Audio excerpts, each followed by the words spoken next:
Thanks everyone for coming. This is the Seattle Angel Conference Workshop Series.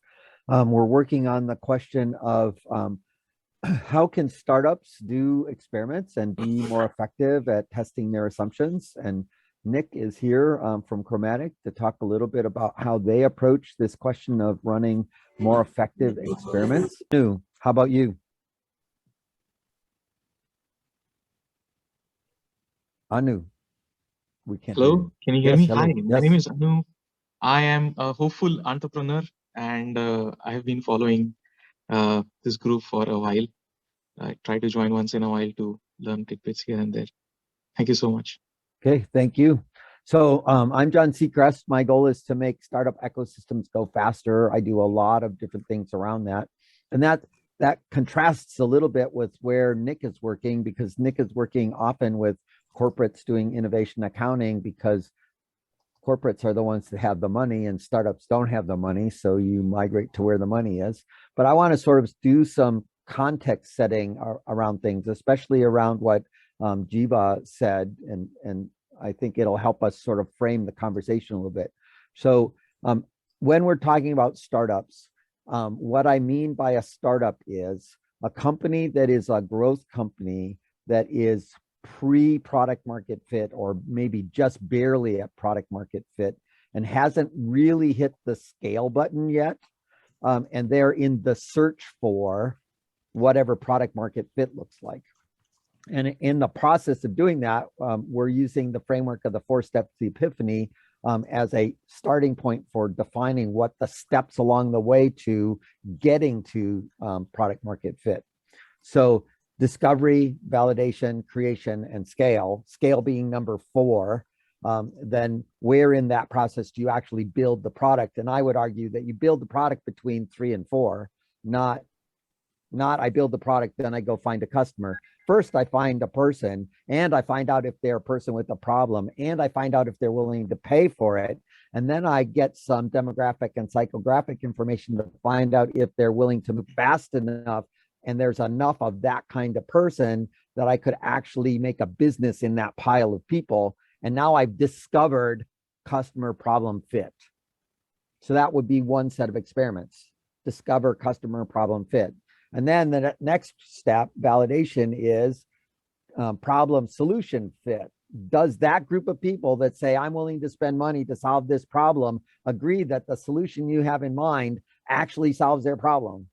And you can do all of that without building the product. It's just, I have this feature. Would this feature motivate you to pay me today? If the answer is no, they're not customers, because people who are customers pay you. And so when people do hundreds of calls to random people and call them customer calls, then they've missed step 1, which is they haven't qualified people as being in the right place. So we have this experiment we want to define. We're going to draw a box around something, and we're going to build controls in that thing, and then we're going to run some difference. And in the process of doing that, we're going to measure something with some tool. We're going to measure some outcome, right? And that's what I'm meaning when I say experiment. And then Nick is taking this into a whole broader space of the different ways that we can manage our accounting and discover things. But the point of the experiment is we don't know what we don't know. And so we believe something, and we want to take it from a belief to data in some way. And if we do that on our customers first, then the probability that we build like 25% of the product and get customers that pay us, that get us to cash flow positive, instead of building the 4 and 5 times size product and then spend 2 years throwing away the pieces we don't need, is a bunch of waste that we didn't need to do. That's why we call it lean startup.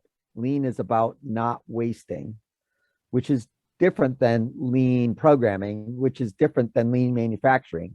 We are trying to do startups in a way that doesn't waste things, as opposed to I'm trying to deliver product where it doesn't waste things.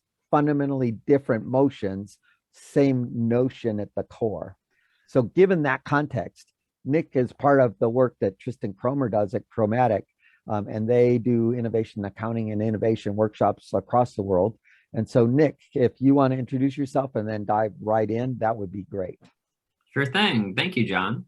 Maybe you all read a little bit about me on the meetup page, but my background is I started my professional life working in education, had the opportunity to found a company, and I'll talk about kind of when that was, because I think that's an important piece of context for how I got into kind of experiment driven startups. And then have been working now. I run all of our coaching business at Kromatic now, which means I spend a lot of my time working directly with teams to run experiments, to make real decisions on their projects. As John mentioned, most of the teams that I'm working with nowadays are in large organizations. I have some examples from some nonprofits that I've worked with recently that I'll be talking through today. And I've done quite an extensive amount of work, I mean, literally an extensive number of experiments with startups as well, including my own. So have kind of worked across a breadth of different projects. And I will say right up front, there are a ton of different perspectives in the room, as is obvious. But I might not get to everyone's questions, everyone's topics. I'm going to try and talk about experiments in a very basic way. That's a big part of who I am. As a coach, I really hammer the basics. There's a very influential story of an old college basketball coach named John Wooden, who would always teach the incoming freshman basketball players for his college team, UCLA, how to put on their socks so they wouldn't get blisters. And these people coming to join his team, they were some of the best basketball players of their age. And yet John Wooden was there making sure they focused on the basics. So that's what I spend a lot of my time doing, is making sure that we have the foundation to actually run experiments and like John was saying, shift our kind of opinion to data as much as possible. How I got into experiments, it's interesting. I guess I started a company, my first company, at the end of 2012. So this was this was after, right, the lean startup had been written. John had mentioned that. That's where a lot of this kind of experiment language comes from. So for me, my introduction to experiments was not as a set of buzzwords, not as a set of frameworks or techniques. It was just what you did.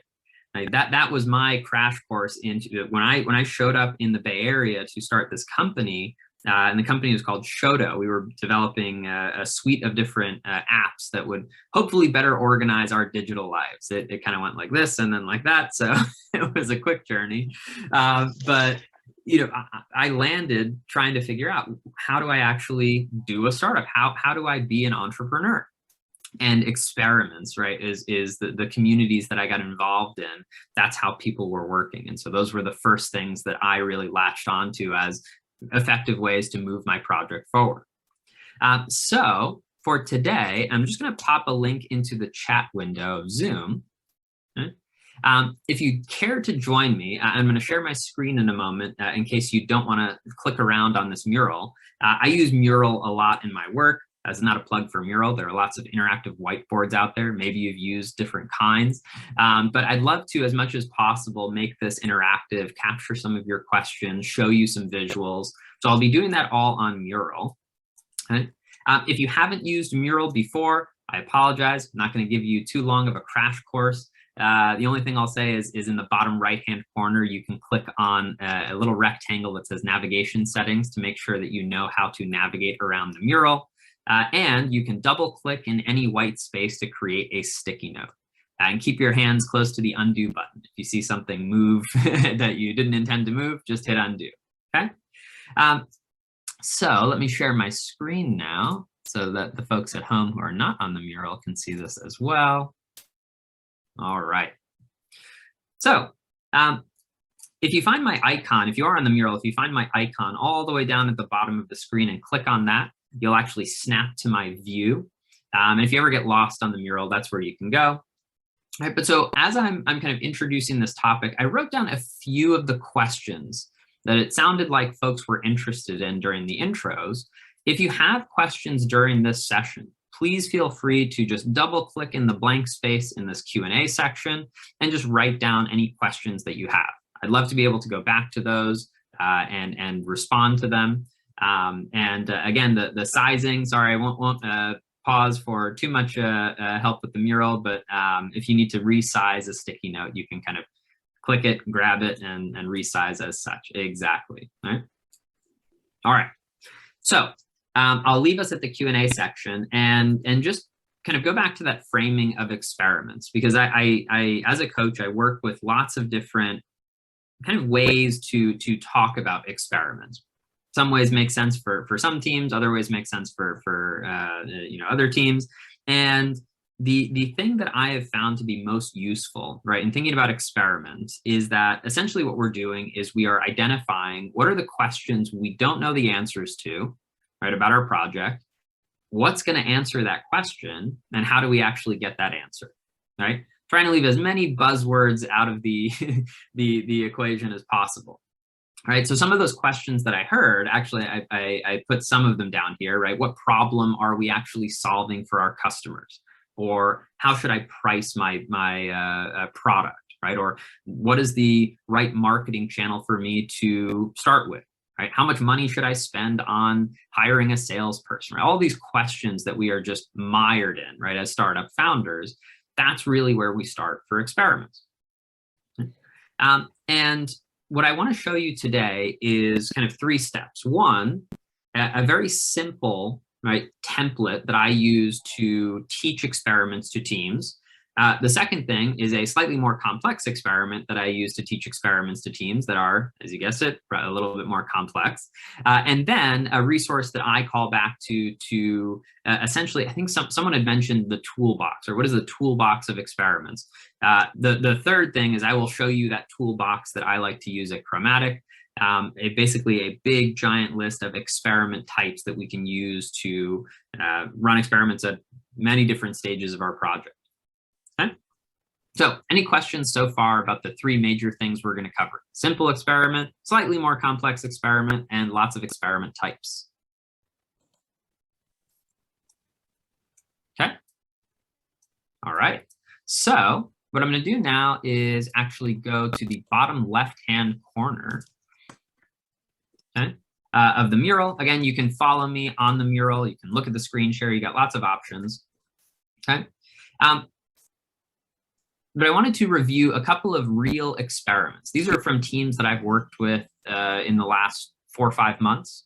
And I thought they were pretty good examples of what experiments look like in the real world. They're not experiments that you might find in the pages of a textbook, right? They might be a little bit sloppy, a little bit rough around the edges. But again, these are experiments that help teams make real decisions on their project. So again, I want to kind of pull back the curtain a little bit and talk about what they really are, right? So again, the theory, right? What are experiments, right? The objective of experiments is to help us reduce risks by making predictions, running tests, and avoiding common mistakes.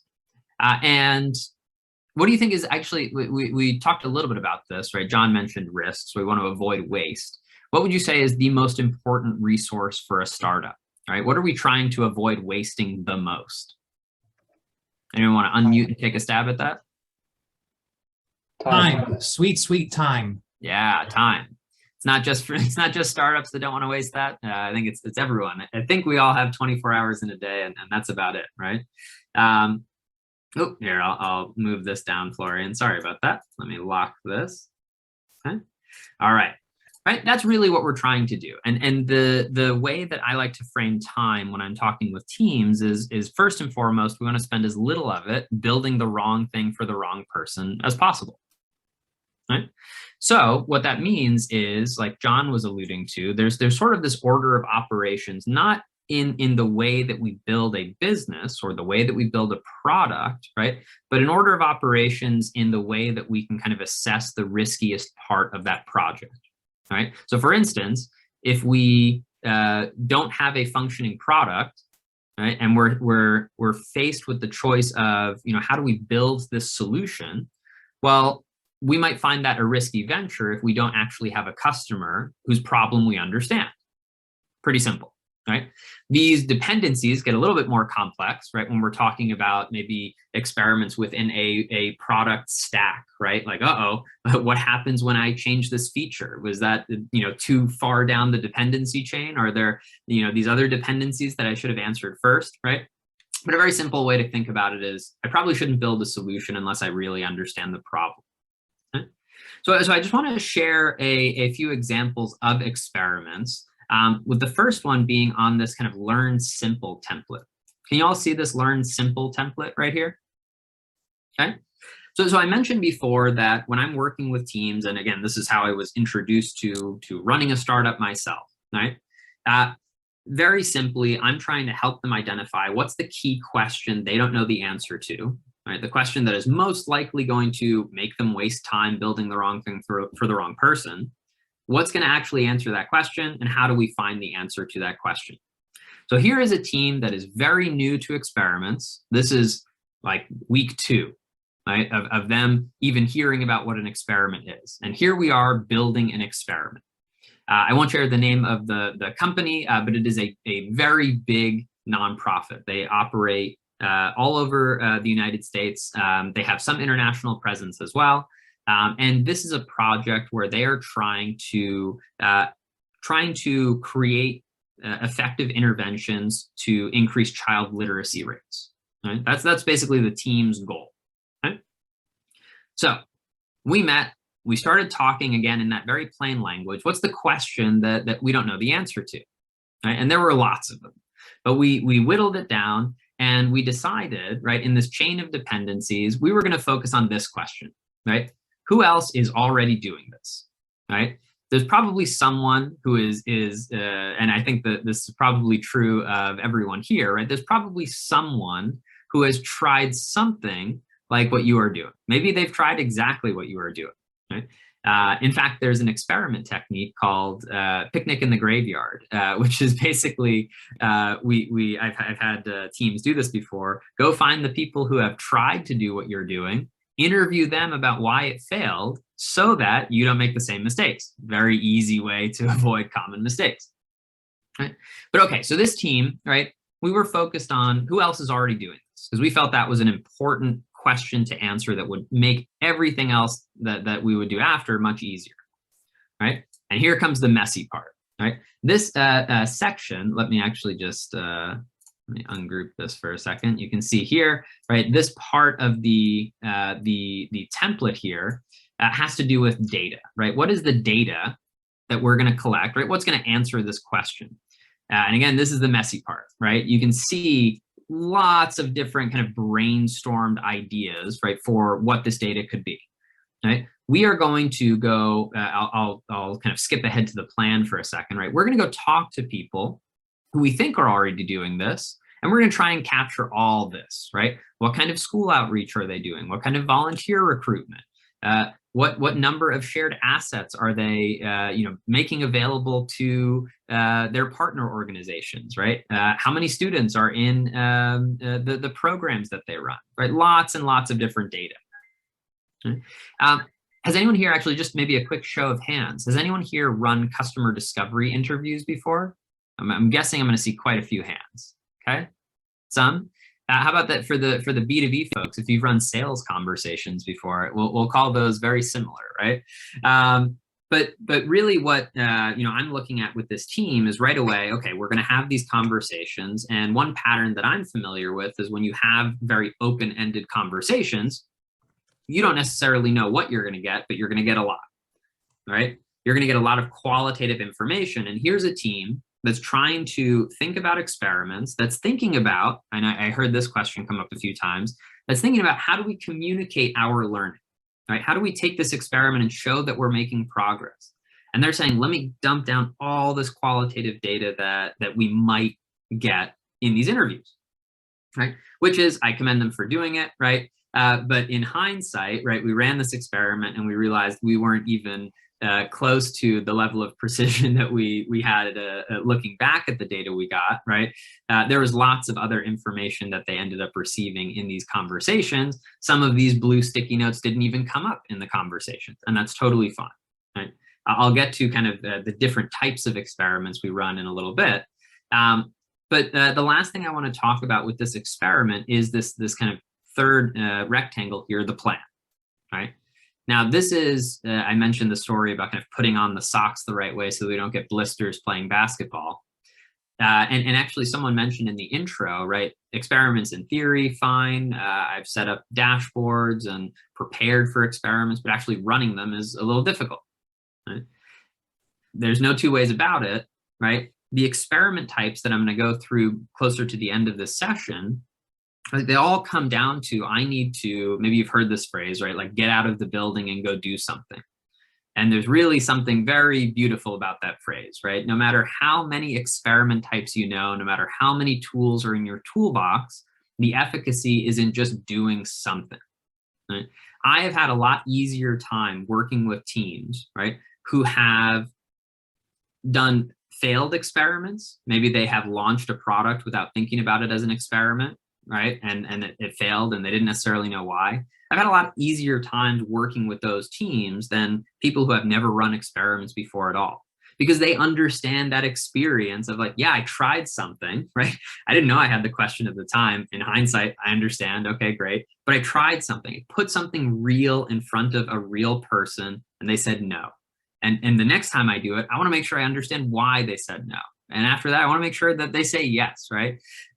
So the efficacy in experiments is entirely in doing the experiment. I know that sounds very basic, right, but it is a discipline. It's not so much a theory. And I really want us to take that away from this conversation, right? Again, the toolbox will come. I'll show you lots of different, list of lots of different experiment types. But I think for you, practicing entrepreneurs on this call, you are putting real things in front of people right now, right? The last step you might want to take is just to try and structure it in this way. What's the question I'm trying to answer by doing this thing, like by putting this real thing in front of a real person? What is the data that I'm collecting as a result, right? Or that I want to collect? And then what's the real thing in front of the real person? What's my plan? Right? So, and actually, I just want to call on one person, Allison. I think you were the first person to do your introduction. You said you're running some experiments right now. To put you on the spot, right? If you were to kind of walk through this 3 steps, right? What's the question you're answering? What's the data that's going to answer the question? And what's the plan to get the data? How would you talk through one of these experiments you're running now? Okay, so in terms of the question I was trying to answer, it was basically what would happen if I put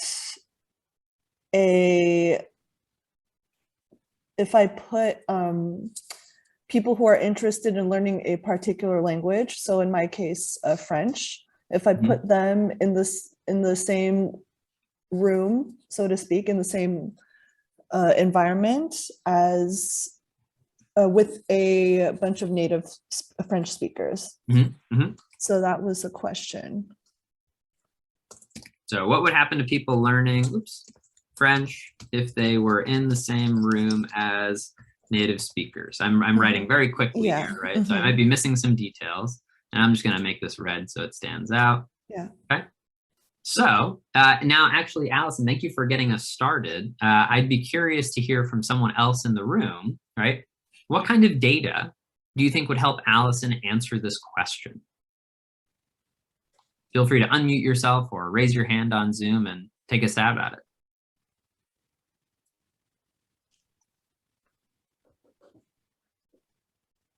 What do you think? What's the data, right, that we could collect? What would answer this question? Let me urge you to be a driver and pick people. Sure, yeah. All right, here we go. Who looks least ready to answer? I'm just kidding. Jiva, you're unmuted. Why don't you take a stab at this, right? What would answer this question for Allison? What's the data we're looking for? Okay, I had to get in her context. So what would happen to people learning French if they were in the same room as native speakers? The data I'm trying to get is, if I were to do this with a bunch of people, how many of them are likely to start a conversation or respond to a conversation? Okay, nice. All right, Jiva got us started. Let me go over to Michael. I think I treat them differently. Okay, so number of people who respond. Who would initiate versus who would, okay. Right. Number of people who respond to a conversation. Great, excellent, thank you.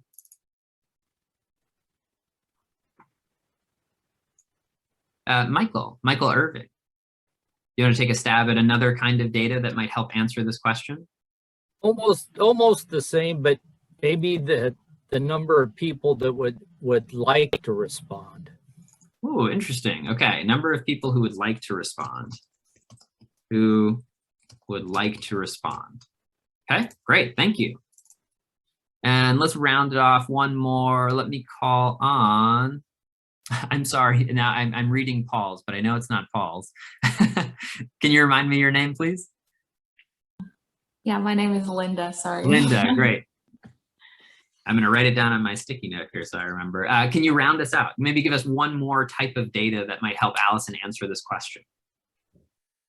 I'm not sure if that will be the right way to formulate that, but what comes to my mind is just to reach out to people who have learned French, who are basically fluent, but that's not their native language, and then finding out the ways how the approaches, what turned out to be the most effective ones for them to learn the language.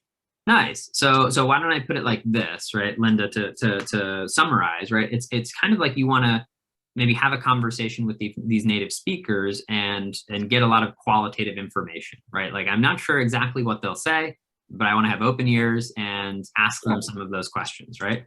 So qualitative data from native speakers. And we have a few hands up. Let me see, Pedro, you had a question first, and then Greg. Yeah, actually, I was wondering qualitative data from the user, right? Like whether they think that the experience was useful or not, Nice. whether they liked it or not. Yeah. Excellent, right? Excellent idea. Greg. Yeah, my brain goes to, you need a control group and your test group, right? So I think you'd want to analyze students without any French speakers and students in the presence of French speakers, and like correct answers in the classroom or some type of metric, right? To see if there's significant difference in some metric of learning, right? That's kind of where my brain goes. Nice. Maybe actually, I think I'm using a control group, right? Nice. So oh, and now your camera moved there, right? Greg is reminding us, right? Hey, this is an experiment. We want to be diligent about staying true to to empiricism, right? We want to be empirical and data driven. So to know that we're getting the right data, there are a few things that we need to do in preparation to collect and answer this question, right? Excellent. And Anu, last question before I move on. Okay, thanks. I wanted to include a negative metric here as well, such as number of people who get intimidated and decide to stop learning French. Oops, excuse me, intimidated and decide to stop learning, right? Excellent. Thanks. All right, so thank you very much for adding some of these data points. As you can see, it's we can kind of very quickly fall into this, like we're drowning in stuff to do, right? Like if you have tried running experiments before, it's a difficult thing to determine, right? What is the data that I prioritize, right? So one thing I'll mention, right, when we're doing experiments, right, it's important to consider, right, the fidelity of the data, right, against what can I actually capture. Right, something that is unique about startups compared to let's say, the more academic world where the experiment language comes from, is that with startups, we are not being held to the same level of rigor, right? We don't need to, prove, hypotheses with statistically significant results, right? We just have to, like get something launched in 2 weeks. And so sometimes we're making decisions with suboptimal data, but so long as we understand, right, that there is going to be margin of error, right, we can use basic statistics to even help us with these kind of small sample sizes that we're working with, right? And then coming back to the data, what is data that I want to prioritize if I have less time or kind of more time constraints on my experiment? Well, I'll share, right? we want to prioritize as much as possible observing real behaviors in our customers and users, right? Now, real behaviors might be what they're saying to you in a conversation. Real behaviors might be what they do, right, in a session like this that Allison is talking about, right? One I will call out, right, number of people who would like to respond, right? This is an interesting one, right? I'm not sure that the data as it's phrased like this really reflects a behavior. And it's very hard to observe intention, right? We observe outcomes, right? Maybe we observe processes, right? But for Allison here, right, if we are trying to prioritize what is the data that we're going to collect for this experiment, I might deprioritize, right, measuring the number of people who would like to respond and really just focus on, all right, how many people did respond? Maybe I can go back and ask, why did you respond? And start measuring the intention there, right? But for right now, for this experiment, I want to focus on, right, behaviors. Okay, so coming down to the plan, plan's a little bit more straightforward. Allison, let's come back to you to close the loop here. What's a plan that you might put into place to capture this data?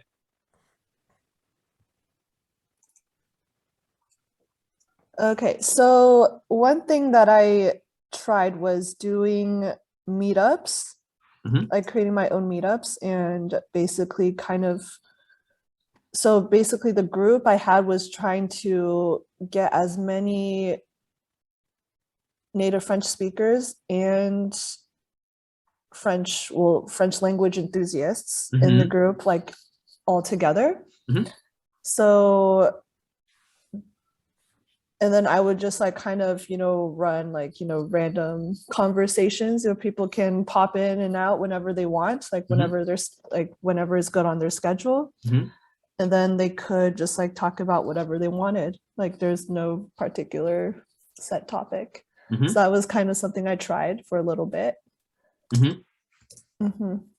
Nice. So I'll say, bring in native French speakers and non-speakers. Yeah. Almost like create an environment create maybe a social, welcoming, right? And welcoming environment. And then I'll paraphrase, right? See what happens. Yeah. Right? So I want to come back to this in a bit because, again, I keep mentioning this list of experiments. I'll talk a little bit about how we classify experiments, but just to kind of peek ahead a little bit, right? I think this is a really great candidate for this type of template. That does not mean that the template is right, right? What it means is, right, this template is really good at explaining a very simple, and helping organize a very simple experiment. And this type of experiment, the only way, right, we can get this experiment wrong is to not do it, right? It's kind of like, this is research, right? I'm gonna go write a term paper. First thing I do is like go to the library and start reading books, right? Or start looking up articles, right?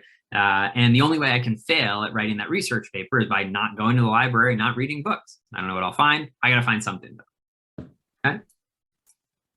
All right, so I wanna move to the right to this other experiment template here that has a lot more little sections.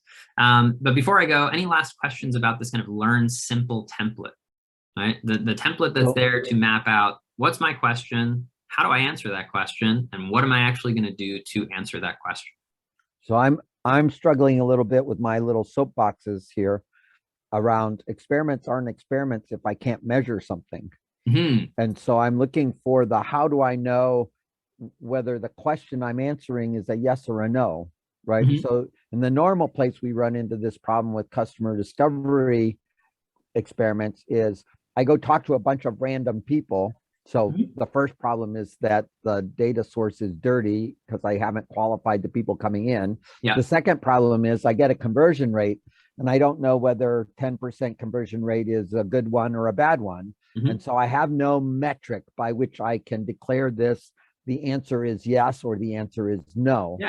And I would expect in the simple template for there to be a yes or no answer. So I know that this was actually an experiment rather than throwing spaghetti at the wall and not knowing what the answer is, even after I do it. Because throwing spaghetti at the wall is a great way to self-validate what you already believe.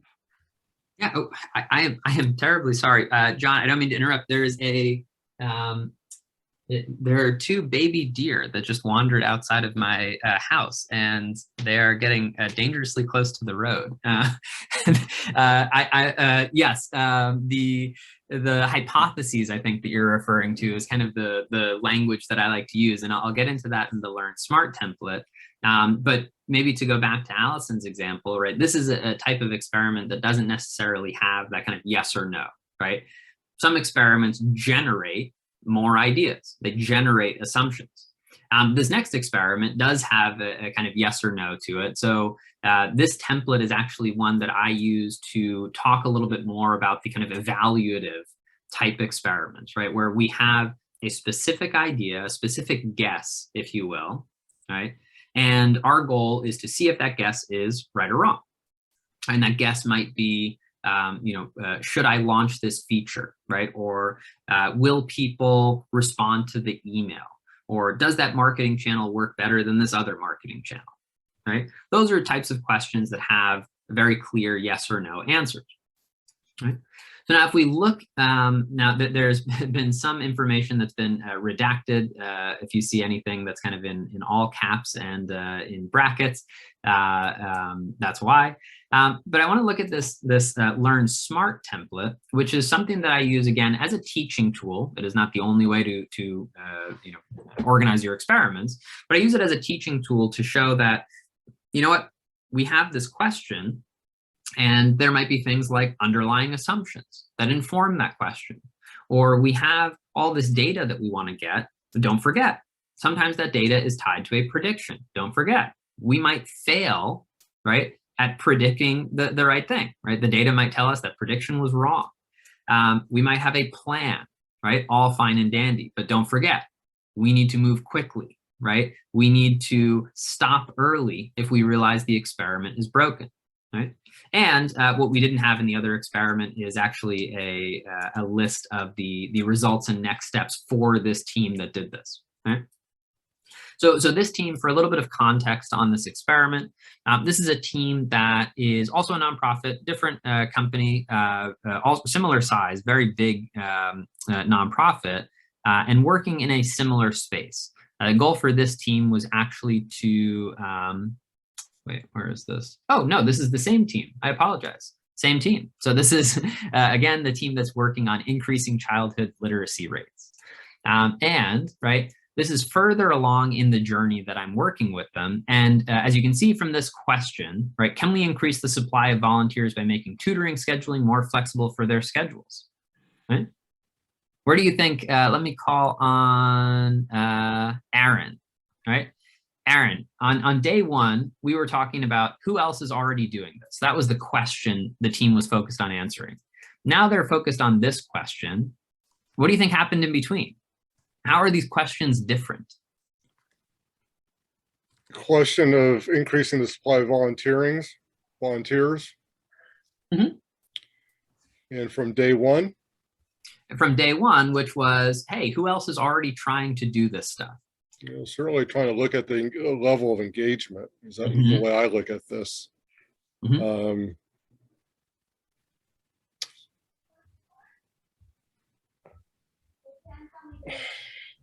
So forgive me here, but rephrase your question, because I'm not drawing the connection of your question. Sure, yeah. So kind of what I was referring to before, right? This first question is very open-ended, right? If you think back to that kind of chain of dependencies, right? This is a question that is at the very beginning of that chain of dependencies for this project, right? They're just trying to get a footing as to who else is working in this space, right? What else can we learn? Right? Yeah, I call that the competition. Yeah, exactly, right? And in some cases, like friendly partners as well. And now the team, if we read this question, they're kind of putting a stake in the ground. They're saying, you know what? I think we know how to make a splash, right? We know how to solve a problem. We know what solution needs to be done, right? Or at least we think we do. Now we're going to start narrowing our questions, right? And saying, okay, right, can we get volunteers who in this context are going to help tutor children who are maybe behind in their reading comprehension rates, right? Can we help them with more flexible scheduling, right? Again, for more background, the team is recognizing at this stage in their process, like volunteers are sort of like the linchpin in our big project plan. Like if they don't show up and they don't do a good job teaching these students, then the connection is missed and children's literacy rates aren't improving, right? So it's a I don't want to say a more mature question because we kind of jump all over with types of questions, but it's a much more evaluative question, much narrower question. And they only got there because of lots of open-ended questions they asked before. So if we take a look, and I just, maybe I'll talk through the experiment, but I encourage you to kind of read through all of these different sticky notes. And don't worry, you'll have access to this mural after so that you can review some of the stuff we're going over. But if you look at this experiment, right, they have very clear prediction, right? If volunteers can choose their time slot and get reminders, then they are more likely to fulfill their shifts, right? And this experiment is going to play out, right, by creating communications to explain why we want to run the experiment to this partner organization who's hosting basically like an after-school reading program, right? And then we're going to actually create some emails that we're going to send out to this partner organization and volunteers. We're going to get approval to contact volunteers directly, send out text reminders, and actually do a debrief where we are talking with the partner organization. Hey, how many volunteers actually showed up? Right? So this, I think when people think about experiments, it's these types of experiments that I think are kind of more obviously experiments, right? And maybe experiments that for any founder or person working in a startup now who has a working product might think of first as well. Hey, we know what problem we're solving. We just need to figure out how to get more people onto our platform, right? Or using our product or entering the top of our sales funnel. Hey, Nick, let me, as I was listening to you and you had asked the original question, and the thing that comes to mind is something that John had put in to the chat earlier, which he didn't use the verbiage of KPIs, but measurements of success. Where does the key performance indicators fit into each question and process along the way? And how do you avoid being blinded by, I mean, it's a risk of not asking about KPIs and measurements of success, but it also can be very blinding. How do you balance those two? Yeah, great question. So it was actually, I think it was John had mentioned, maybe it's the same thing that I'm referring to, but something I hadn't planned on diving too deeply into today, but had to pull in a screenshot when John mentioned it, was, kind of what are these experiments building up to, right? So as you can see from this team, right, what they were building up to by asking that very open-ended question was, hey, now we have more confidence, right, in our best guess for a solution. And we're going to go and evaluate that. We're going to spend our hard-earned time and resources, right, to actually see if our solution is going to work, right? And what you see on the screen now, and if you're on the mural, you can, again, click on my icon or just click on that button that popped up at the bottom of your screen to snap to my view, right? This is an example, different business, generic store on the corner, right? Corner store. And this store is trying to figure out, okay, how do we get more people, more visitors to come in and buy something in the store, right? But what this is this is an engagement funnel, right? This store knows right now the number of unique visitors to their store. They know the percentage of those visitors that purchase, on and on to down here. They understand the costs associated with actually selling to that customer. Now, these experiments that this team is running, right, you can think about that chain of dependencies all leading up to, hey, here are the things that really matter, right? My investors, for instance, they want to know, how much revenue am I making, right? What's the lifetime value of my customers, right? Or maybe like, what is my customer acquisition cost? Better yet, what is that ratio? Is that a positive ratio? Are you making more money than you're spending, right? To put it in very simple terms. Right, all of these experiments, right, that we're kind of referencing today, right, are all leading up to, having a repeatable business model. And that's kind of the point of experimenting. Now you think about, oh, well, what about the experiments that, the goal is to make a functioning product? Well, okay, why do we have a functioning product? To make a repeatable business model, right? To find something sellable would be another way to think about a functioning product. Right? So Aaron, to your question about, what are those KPIs, right? This is a very simple, does anyone recognize what this is right here? This acquisition, activation, retention, revenue, referral. Pirate metrics. This is a very simple set of metrics, very effective. That's kind of born out of kind of the software startup world, the pirate metrics, right? Saying like every successful software company is going to need to have, right, a handle on how they're acquiring users, activating them, retaining them, getting referrals from other, and then eventually, right, for software businesses, this often comes closer towards the end, collecting revenue from them, right?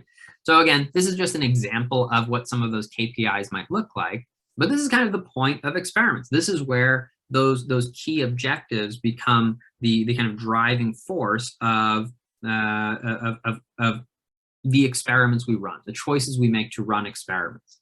Right. So now what I'm going to do is actually drag this down. I'll delete that sad drawing, and let's do a quick little thought exercise. Right. I'm dragging this funnel down. Oops, excuse me. And I'm going to drag it right over the question, well, not quite right over the question, right? That's in this second experiment, right? So you can see here, let me just make it a little bit bigger, right? So this question, this experiment that the team is running, can we increase the supply of volunteers by making tutoring scheduling more flexible for their schedules, right? Where in this very simple pirate metrics funnel might this question impact? Right? Let's say you are this team. It's time for you to justify your experiments to your internal investors. Right? You're saying this is why we're running the experiments, so that we can understand. Right? And let me call on. Have we not heard from? Let's hear from Sophia. Retention. Okay. Why? Why retention? It's been proven when people can handle their schedules just from like COVID, right? Moving into home, working at home, the retention's high. You also saving costs. Nice, right? So there might be a couple of these different steps, right, that we're learning about. But I think that's a great justification, right? Without a ton of context about this experiment, I think that totally makes sense, right? Can we increase the supply of volunteers by making tutoring and scheduling more flexible for their schedules?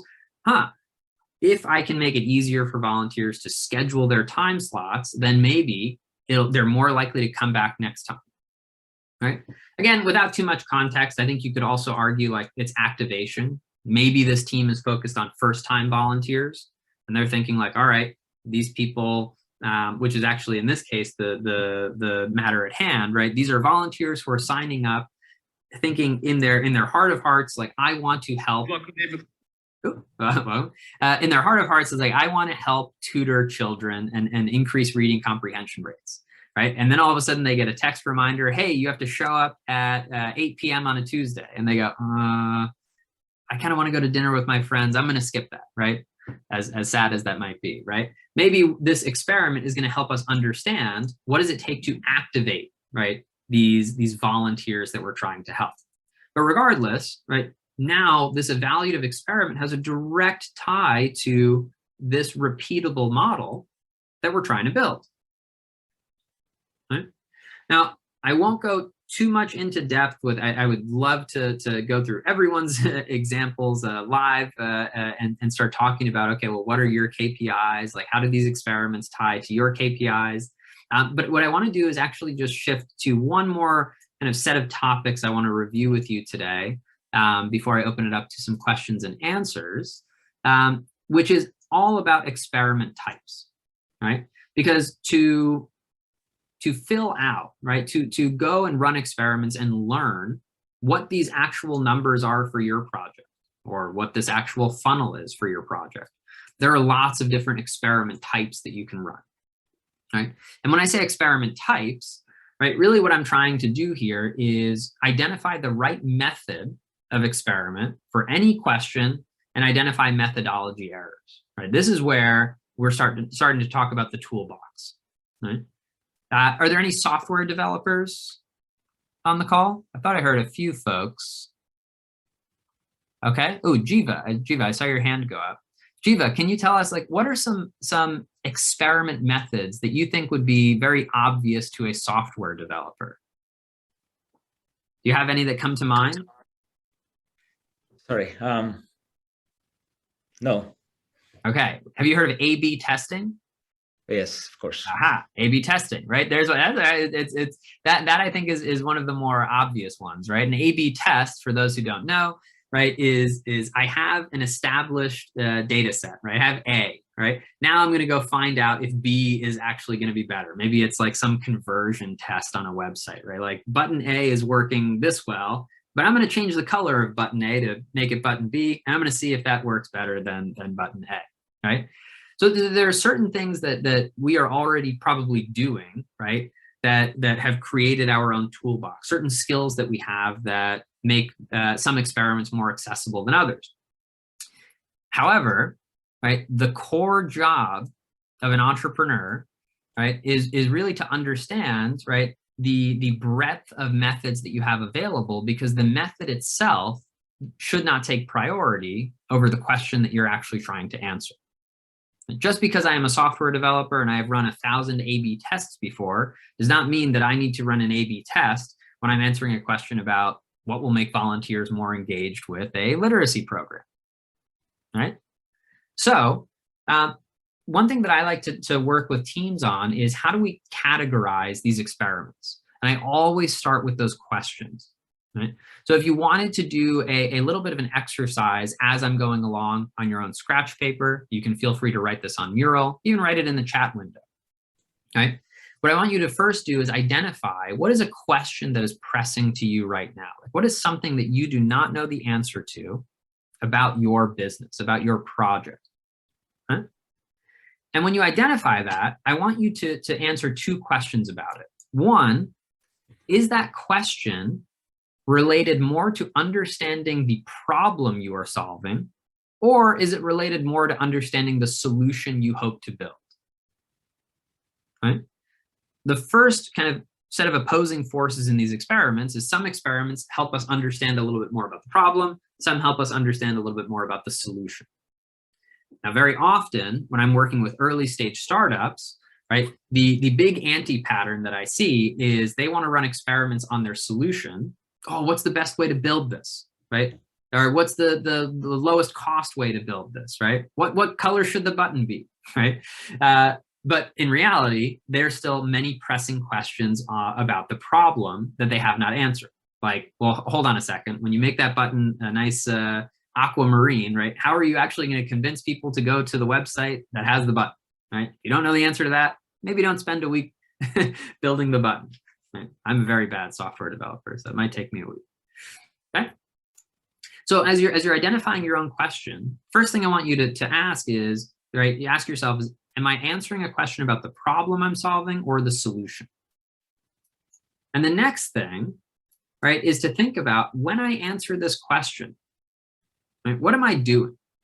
Am I generating more ideas as a result of answering this question?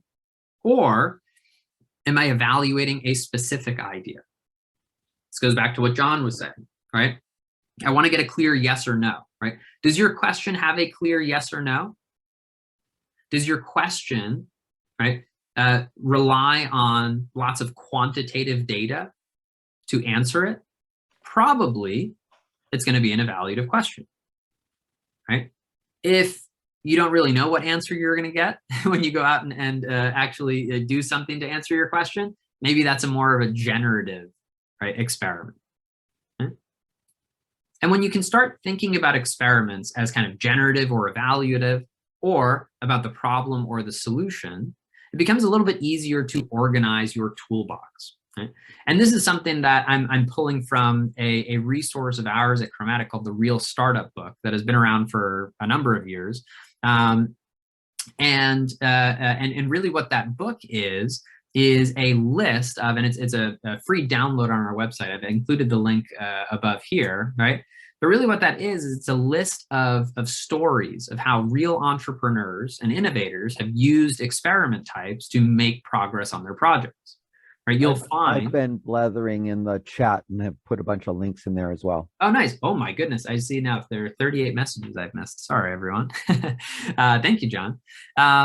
Right. So right. As an example, let's see, right. There are lots of different value proposition tests over here, right. But just to name a few, right. A landing page value proposition test. This is something that you probably run into in the wild all the time, right. You go to a landing page and odds are that the person who is running that landing page, right, maybe they have like those kind of like 3 boxes of pricing, like basic, more advanced, very advanced, right? Maybe they have some language at the top of it that says, fastest software in the world, whatever it is, right? Right. Odds are good that that is a landing page test, and the data that we're trying to collect with the landing page test is essentially, how many people click on the button, how many people click on the call to action. Right? And there are lots of these tests. Even, right, functioning products work as tests. I recall I was mentioning it's much easier for me to work with teams who have launched a product and failed because they know what it's like to fail at an experiment. Now all we need to do is kind of work backwards and say, well, what were you trying to answer by doing that? Okay. So I'm going to pause there, right, and just kind of summarize some of the things that we've been going over today. And again, I'm sure that there are some of you who are maybe more experienced with experiments and maybe have more pressing questions. So I want to make sure that I'll put my email in the Zoom chat window, right? So if you do have any follow-up questions that we didn't get to today, feel free to reach out directly to me, connect on LinkedIn, leave something on the mural. Happy to answer questions there as well, right? But really what I want us to take away from today, right, is when we're thinking about running experiments for our projects, right, to run them, all we need to do is identify what's a question that I don't know the answer to, right? What can I do, right, or excuse me, what information will answer that question? And then what am I actually going to do to get that information? Better yet, what am I going to do to get that information very quickly? Right? That's really the basis of what an experiment is. Right? There are more complex experiments that require things like a hypothesis to be identified, something that tells you a clear yes or no, right? Maybe a fail condition. When do I know that prediction I just made was wrong, right? But they're still essentially the same thing. What's the question, right? How am I going to answer that question? And then, or sorry, what's going to answer that question? Then how am I going to get the data that's going to answer the question? After talking about this, we talked a little bit about the engagement funnel. And thank you again, Aaron, for bringing this question up, right? Because I heard John talk about that as well. This engagement funnel, right? These KPIs, the things that, let's say, our investors really care about. They don't really care about how many people did you talk to. Maybe some investors do, right? But they care about, hey, how much revenue are you making? Like, what's your plan to go to market? Right? What are your costs? Are you balancing those out, right? These experiments ultimately, right, should help us answer, right, these questions. Questions like, well, how many people are actually going to visit my website, right? Or how many of the people who visit my website create a profile and stay around for 6 months, right? Those might be more like questions that the investors are concerned about. So all these experiments relate to, right, that repeatable business model. That's why we are experimenting. And the last thing I touched on is experiment types. Right? There are lots of different things that you can do to run experiments. If I zoom in on these inquiry methods, right, here's just a smattering of some, right? And maybe I'll end with, I have my toolbox of experiments. John has his toolbox of experiments. Greg has his toolbox of experiments. And really what we're trying to do as practitioners, as entrepreneurs, is keep building that toolbox, right? We're entering, someone mentioned they were working in kind of the NFT space, right? We're entering Web3, right? If you don't know about Web3, very Googleable, right? There are going to be all sorts of different experiment types that come out of this paradigm shift, right? look at tokens, right? Creating a token could be a really great new type of value proposition test, right? It's kind of like, it's like crowdfunding 7.0 in a way, right? So the toolbox is never complete. It's something that we're always trying to build on. But do know that as you are building on your experiment methods, right, don't just create a token because you see a lot of other people do it. Create a token because it might be a good evaluative problem experiment to tell you if people actually care about what you're building. So it helps to classify experiments. But with that, I'll just point out there are some useful links that we talked about a little bit today. I'll also mention that we actually have a program that goes way into depth on this stuff, that we have a cohort starting on May 25th.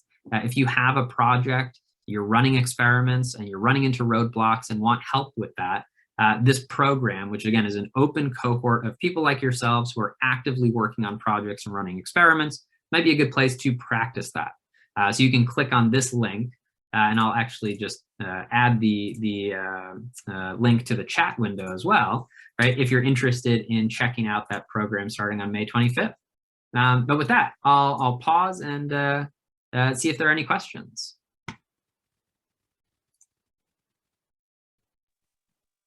Anyone have any thoughts?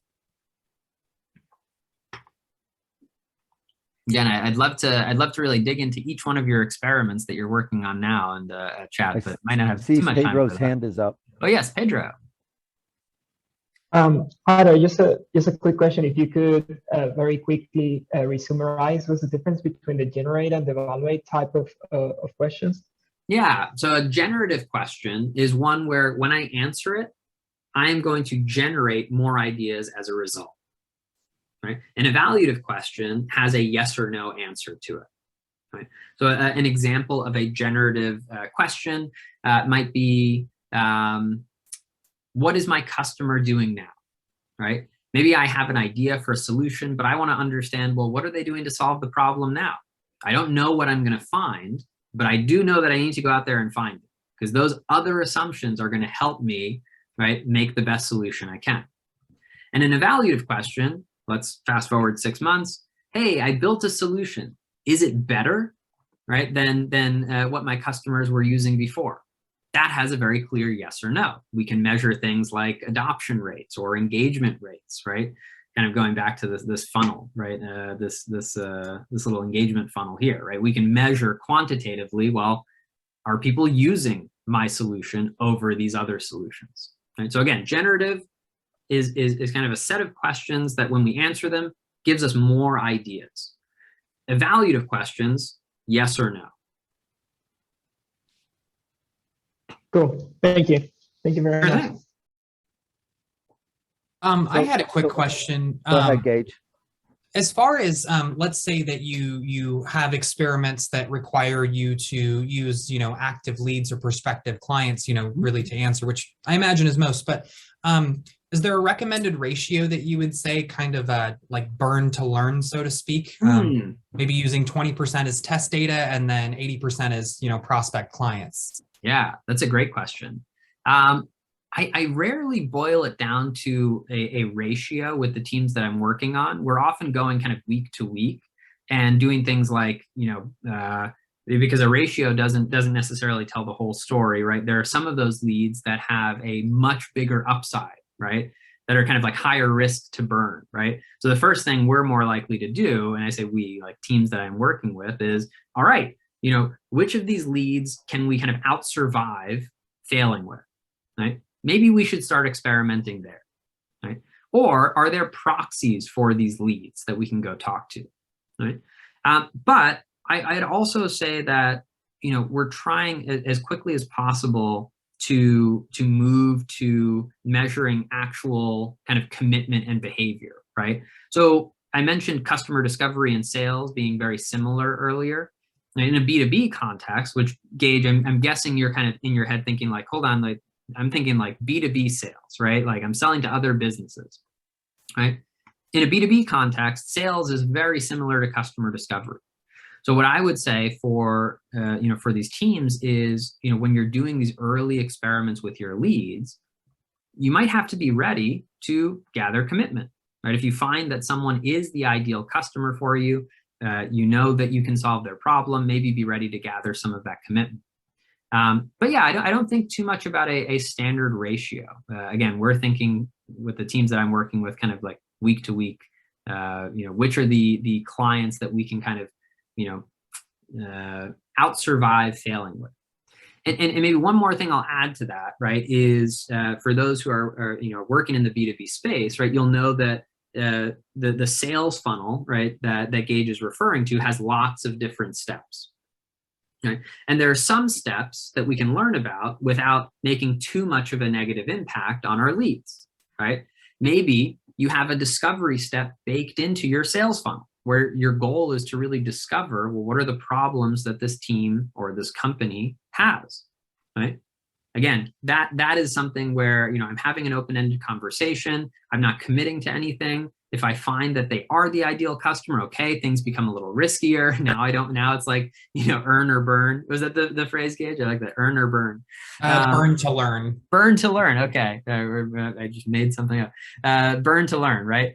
Now it's starting to get into those tricky conversations. Like, okay, do we ask them now? Do we ask them when it's more fully developed? Like, right? But very often we aren't necessarily burning to learn at that early stage. So anyway, I'm not sure I didn't answer your question of a specific ratio. I don't think I use one, but hopefully that gives some insight as to why.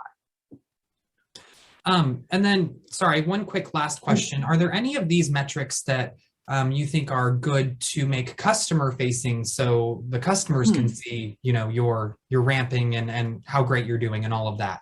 Ooh, great question. I think that you certainly can. It's not something that I have too much experience with. I find that the underlying pain that you're solving by doing that has to do a lot with trust, right? And I think that I tend to reach in other directions to establish that trust. Maybe one of those questions is kind of like, hey, are you a big enough startup to be around in 2 years when I really need you to be around, right? That's something that a lot of small startups get pushback on. And, you can, share that, yes, we're getting customers, but I find those tend to be more kind of like vanity metrics, right? Those don't necessarily tell the full story. I think that, the high bar of, can I really solve this company's problem well, right, is going to do a lot more than any of that kind of sharing of sales funnel data at kind of building that trust. Jiva has his hand up. Yeah. So this is great. Appreciate your toolkit and the exposure to new things, new ideas here.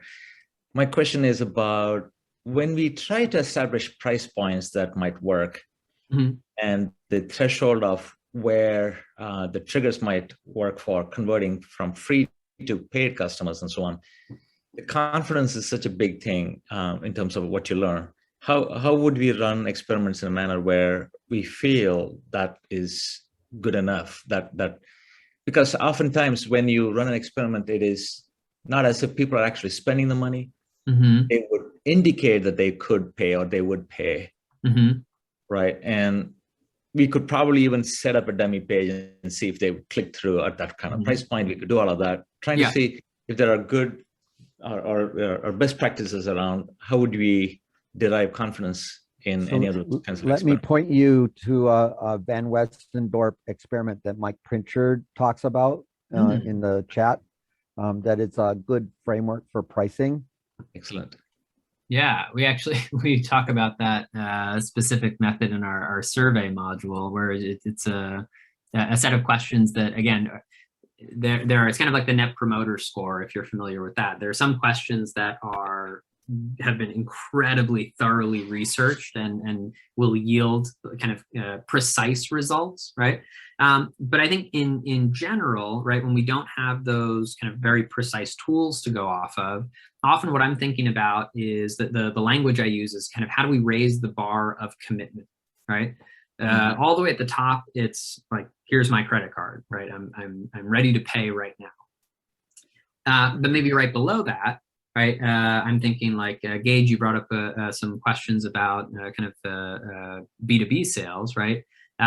You know, often what I'm thinking there is, you know, maybe there is information that this lead can give me that is incredibly valuable, right? And that might give me a little bit more confidence that they will later pay if I see them give that information than if I just ask them the hypothetical question, like, would you buy this? They say yes, and that means nothing, right? So there are different levels of commitment that I'm often encouraging teams that I work with to experiment with, right? And that really falls into, if I'm going back to the mural, right? What's the data that we're collecting to answer the question, right? What's that type of commitment? Now, this is a little bit theoretical because we don't have time to go into the nitty-gritty of it, right? But all of our experiment results, especially at an early stage, are going to have pretty big margins of error, right? So even if I did get 10 out of 20 customers to pay, right? Does that mean that 50% of customers at scale will pay? No. Could mean that 75% do, could mean that 25% do, could mean none do. Maybe I just found the only 10, right? Not to be overly dramatic, right? But the point being, right, we're never going to have complete confidence in our results if we are doing it right. And if we're waiting around for statistically significant results on something like a sales funnel, right, we're probably over experimenting. Yeah. We need to kind of find that balance between moving fast and like using good data. So I don't know if, again, I don't know if I directly answered that question, Jiva, because it kind of depends on the experiment. What's the level of commitment you're asking for, right? And what level of kind of uncertainty are you comfortable with? So I want to press on that just a little bit, because again, I think Jiva has this scale built into his whole thinking, and that he needs to back up and go back to sub-market identification. How do I, when I am engaging with the discovery phase, identify who is a customer instead of an interested cheerleader bystander? Nice. Because there's no particularly good reason to ask anything of a cheerleader bystander until I have scale. When I have scale, then I can have a freemium thing where the bystander cheerleaders say a lot and give me referrals. But that only works at scale. It doesn't work at the beginning. So when you start with freemium, unless you have just tons of money, you're not going to get where you want to go. So going back to Nick, when I'm setting up my experiment and I'm trying to generate a customer base, a list of people who I should be asking, does this feature matter to you?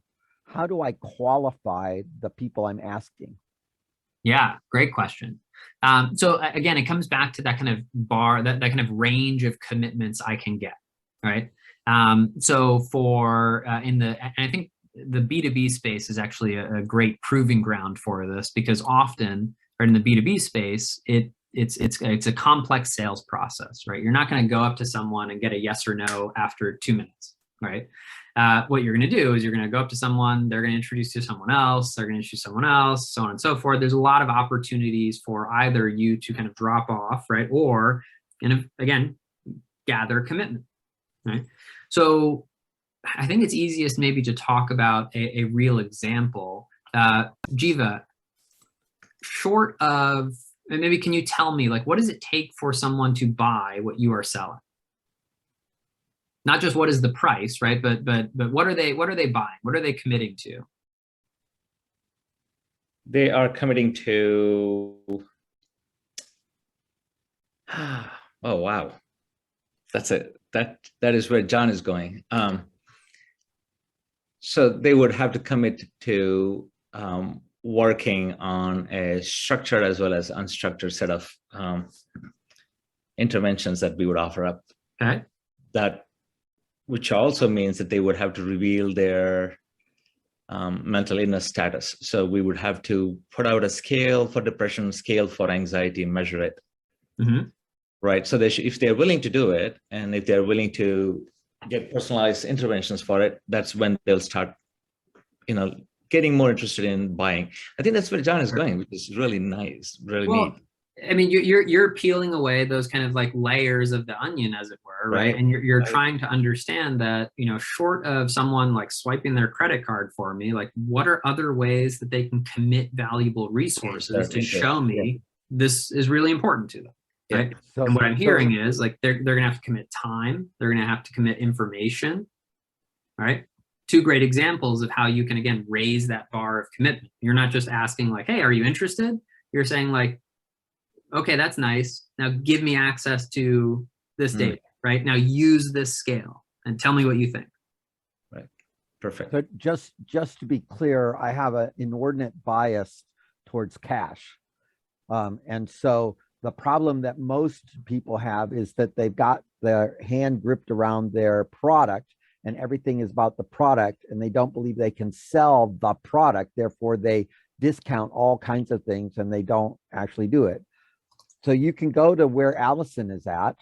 You can run a meetup. You can charge $10 for a meetup. You can see if they actually show up at the meetup and paid the $10. And now you have validated that the people that are in that room will spend money to solve that problem, right? Has nothing to do with your product. You've just measured the question, will they spend money to solve the problem? Now you've qualified that group at some level, right? And some of them are sort of interested and some of them are really interested and they will lean in and they will go to the next meeting that is for pay. And now you've got this funnel of qualification where you can ask that second group of people things that will tell you things that have more validity in my mind than randomly picking people on the street and saying, do you like my app? Right? When most startups do, hey, do you like my app?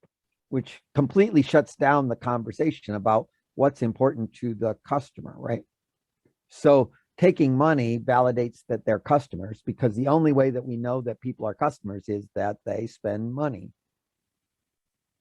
But you can use proxies as Nick is suggesting. However, those proxies have uncertainty added to the process. And the earlier you are, the more likely it is you really want to know who a customer is rather than want to know who might be a customer sometime. Nick, I want to double check with you. We're 10 minutes in. I'm gonna have to boogie shortly. Maybe I'll close with one more point. You know, there's a big difference in kind of the operating model and choosing an experiment type, right? So if you are a B2B business or you're selling to other businesses, it's going to be a little bit harder to get to that point where you're asking for cash, right? You can get creative, right? You're not selling to businesses, you're selling to people, and people can go to those meetups like John is referring to, right? There are plenty of really great communities where a B2B business might be able to find the person who's going to write the check for their solution, right? So I'd encourage you to still, you know, bias yourself towards like, is there something someone can pay for, right, along this journey that would make me feel confident? But practically speaking, right, there are also there's other data that we can collect that gives us, again, you know, I say raising the bar. It's not all the way up at like, yay, I have cash in my bank account, right? But it's, you know what, I'm a little more confident because they spent 2 hours last week collating all this data and sending it to me, right? Or using a really buggy version of my product. Wow, they still used it, right? Great. So, but yeah, I unfortunately have to get going. And I wanted to apologize to Sudhakar. I think I called you Jiva like 3 times. But now everyone knows the company that Sudhakar is working on. But thank you all very much. Thank you, Sophia, for helping, reminding me of not to go into Zoom tunnel vision. Thank you all so much for your questions, for your engagement, for jumping into Mural and working on an interactive whiteboard that maybe you hadn't seen before, and for John for hosting. Always a pleasure to talk about experiments and and what they really look like in the real world. Thanks very much for coming, Nick. I want to remind people that the 3 little dots at the bottom of the chat let you save the chat. And so there's a bunch of links that we've put into the chat that's worth your while to do. I really appreciate having Nick come. I find working with Kromatic very interesting. They do a lot of good work around this question of lean innovation accounting and the process of getting experiments understood. I think it's very useful to understand the startup real book that they've got put together. So I encourage you to take a look at their materials. And if this is something that's a current burning question for you, please do take a look at their offering for their cohort. I think that'll be useful.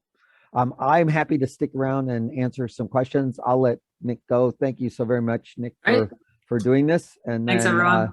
We're going to do more of these in the June timeframe. Thank you, Nick, very much. Gap here. Take care. All right. Bye-bye, folks.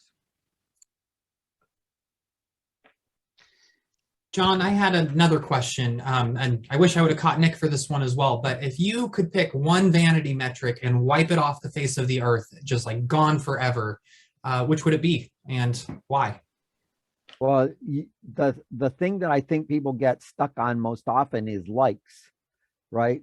And we have a bunch of people that are out there that you've got this opportunity to say, oh, this is cool, right? It's the beginning of the funnel, like, and you get 99% of those people that are liking are not customers. They're not interested. They're just trying to be nice. And so I would take off that front of the funnel stuff so that people can get narrowed in on the sub-market that actually cares. That's where I see most people getting stranded, is that people are nice enough that it's distracting from who's the person that has the real problem that will spend money to solve the problem. Yeah. Any other thoughts or questions that people want to dive into around any of this experiment or lean startup stuff? John, if I could just actually add to what your response to Gage is, I very much agree with you. The one that really just is nails on a chalkboard to me, particularly in SaaS, are downloads. 99.4% of apps that are downloaded are not used again after 24 hours. Right. So downloads is a form of like, right? I hit the download, I have it on my machine, and then that's it. Yeah. Right. So I still see a lot of investment proposals, pitch decks that talk about downloads, and it's just like, show me the engagement just within 24 hours after that. But it is like a form of like. Mm-hmm. Any other thoughts? There is a company in town, I think it's called Aptipo, I think, that does in-app tracking of people's engagement. And so you can actually measure instead of doing the download data, you can measure active user data, which then that's a completely different conversation. Yeah, go ahead, Mike. Yeah, I was going to say, when I was saying, would they like to, well, like I never make a blind call. Yeah. If I notice, if you're on LinkedIn and I see you visit me twice, I know you want to talk to me. I reach out to you. Yeah. And that's the same with my website or my Facebook page. If you've come back to the Oyster Facebook page twice or three times, you already want to spend your money with me. So I don't spend any time calling a distributor and saying, hey, I've got oysters. I let that distributor reach out to me. Well, but that's because you have more people coming to your website than you know what to do with. That's not the case for Allison. She does not have more French speaker wannabes coming to her website. And so part of that is the number of options for language, but part of that is just SEO, right? You have a footprint digitally that people can find you.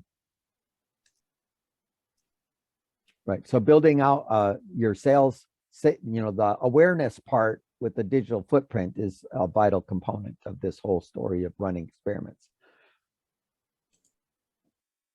Yeah, other questions or thoughts? Yeah, go ahead.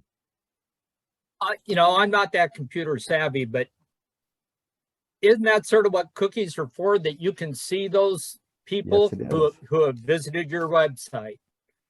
Yes, it is. And so for Allison, I guarantee you there's more people that have looked than she's talking to. Absolutely. And how do you find them, Michael? Well, I do it the old-fashioned way. I look at my website all the time, but I'm not smart enough to know. No, I mean, what cookie do you look at to tell you if somebody's been there twice? I just look for it to pop up. I don't know how to use the cookie. That's what I'm saying. Okay. Well, that's fair enough. That's fair enough. Other thoughts? No? So Sophia, if you were tracking people that were coming to your website and wanted to live in an affordable housing thing, how would you count the number of people that had come twice? So we actually we funnel them on a site, and it's two different ways. So we do the investors, and they can get on a hot sheet list. So they get a Because they 40-hour applied with first a look. form, right? Yep, we do a but form, Michael and is we did the not same using thing with. But he's not using a form. He's just noticing that they came. How do you think he's noticing? Well, if you've got a cookie tracker, you can get the IP address, and you can tell when it's come. And you if just go you're back and using look at it. Facebook, you can actually get the name of the person, right? Mm-hmm. Yeah. So That's there's true. some channels that give you, when people are showing up, like LinkedIn, you can So the see LinkedIn. here are the people that have exactly. come and visited you, and then you can engage them directly through that channel. Not all channels support that. Yeah. Yeah. All right. And Google Analytics helps too.